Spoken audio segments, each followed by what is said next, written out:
Now, turn to mechanism of drying. Basically, drying is occurred when hot dry air pass over wet food surface. Latent heat of vaporization will cause water in food to evaporate. The mechanism of drying is fully explained by this diagram. When hot air is blown over a wet food, heat is transferred to the surface and latent heat of vaporization will cause water to evaporate. Water vapor will diffuse through a boundary film of air and is carried away by the moving air. This will create a region of lower water vapor pressure and hence gradient is established from the moist interior of food to the dry air. The gradient will provide the drying force for water removal from the food. Next is turn to drying curve. Normally, drying curve will plot the drying rate versus drying time or moisture content. There have three major stages of drying can be observed in drying curve, which are transient early stage, which represent the period when product is heating up. Second, constant rate period. Constant rate period is the period which the moisture is easy to remove. Last, falling rate period, in which moisture is bound within the solid matrix. This one. Next, these are the example for drying curve. We may observe clearly that the left hand side one consists of lag phase lag period here, but the right hand side doesn't consist of lag period. So now turn to the diagram below. We can clearly observe that they have three categories. First, constant rate. What is constant rate? In constant rate period, the water is being evaporated from what is effectively a free water surface.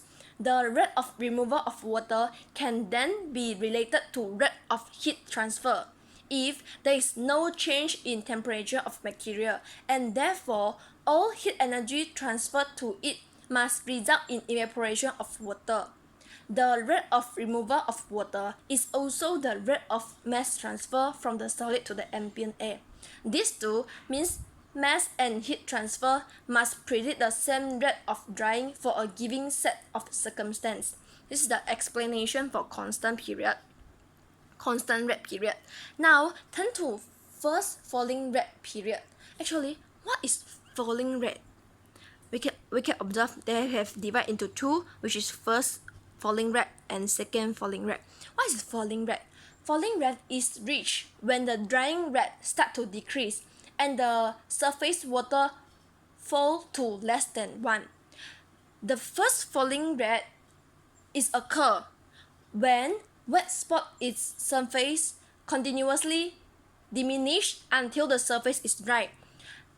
First falling rate in both diagrams can be represented by B in the left hand side diagram and C in the right hand side diagram. This is the first falling rate. Next, what is second falling rate? Second falling rate is begin when the surface is completely dry. The plane of evaporation recedes from the surface, which can represent by C and D. Next, now we may wondering what is critical moisture content. Critical moisture content is the moisture content at the point when the drying period changes from a constant to a falling rate. The drying behavior of food material will depend on porosity, homogeneity, hygroscopic property. What is hygroscopic property? Hygroscopic property actually is the one that readily attracts water from its surrounding through absorption or absorption. Hygroscopic food material will enter into falling rate faster compared to non-hygroscopic fruit material. In hygroscopic fruit material, they have more than one falling rate period occur. This may represent by the graph now.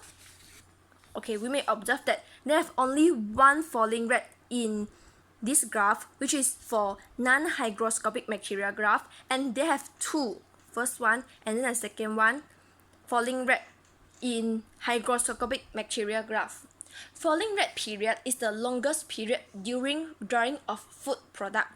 Equilibrium moisture content, which is EMC, occur when dry spot develop at the surface, so less area exposed to dry air and evaporation decrease. EMC is this one, equilibrium moisture content.